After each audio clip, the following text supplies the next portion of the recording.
Di niya hayaan madaig tayo ng pagsunod. Sabi ng Biblia, dumaan ka man sa apoy, hindi ka masusunod.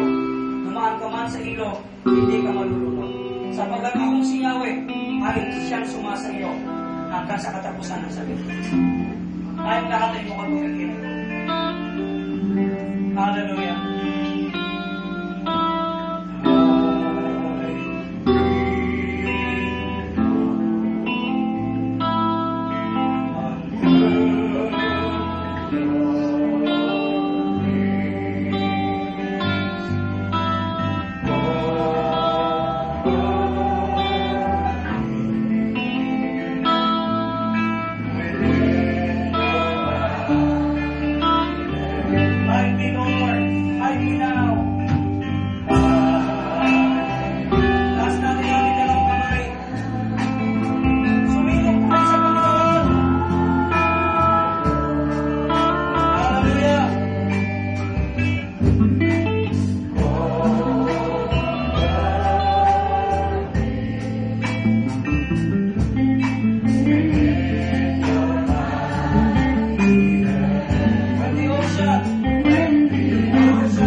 manalangin ka sa Diyos.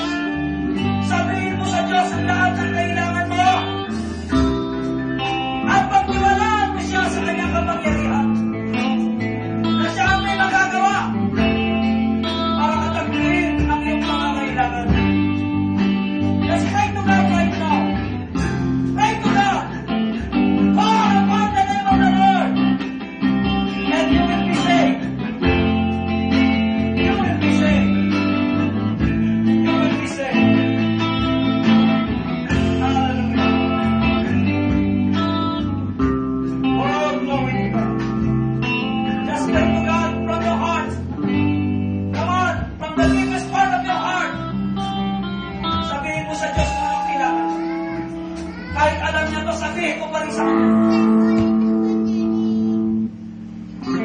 mo sa iyong anak na sa langit ang iyong kailangan. At pagtiwalaan mo siya, He will make a way where there seems to be no way. Trust God, and you will behold His miracles. You will see His glory. You will behold the salvation of the Lord. Hindi ka mapapahamak, hindi ka mamilito. Hindi ka mapapahiyak. Pag sa Diyos ikaw ay nagtiwala.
Sinabing ng mga anak ang lahat ng kanilang mga pangangailangan. Salamat po sapagkat ang iyong provisyon ay mas marami at mas malaki kaysa sa aming pangangailangan. Pagsama-samahin man. Ikaw lang, O Diyos, aming Ama, ang katapat na lahat ng aming pangangailangan. Ama, namamanhin po ako sa inyo sa pangalan po ng anak mo si Jesus. Sa pagtubay ng Espiritu Santo, ipagkaloob mo ang pangangailangan ng iyong mga anak ayon sa biyaya na nagmumula sa iyo. Patunayan mo sa kanila na walang dahilan para makalisa. Walang lugar sa aming mga puso at buhay ang pagkabalisa. Kundi ang pagtitiwala ang dapat na nanatili sa aming mga puso at buhay. Pagtitiwala sa iyong mga salita. Pagtitiwala sa iyong magagawa. Salamat po, Ama. Inaangkin na po namin ang imalang kasagutan, katutunan sa lahat-lahat ng aming mga kahilingan. Sapagkat ito ang pangako mo sa amin. Iyong inaramdam ang lahat ng aming kailangan. Ito po ang aming panalangin na may pagpuri, pasasalamat at pananampalataya. Sa pangalan ng anak kong si Jesus na aming Panginoon at sariling tagapagligtas, ang lahat ng anak ng Diyos ay magsabi ng Amen. Amen. Amen. Praise God. Bago tayo mag-talk, sabi mo sa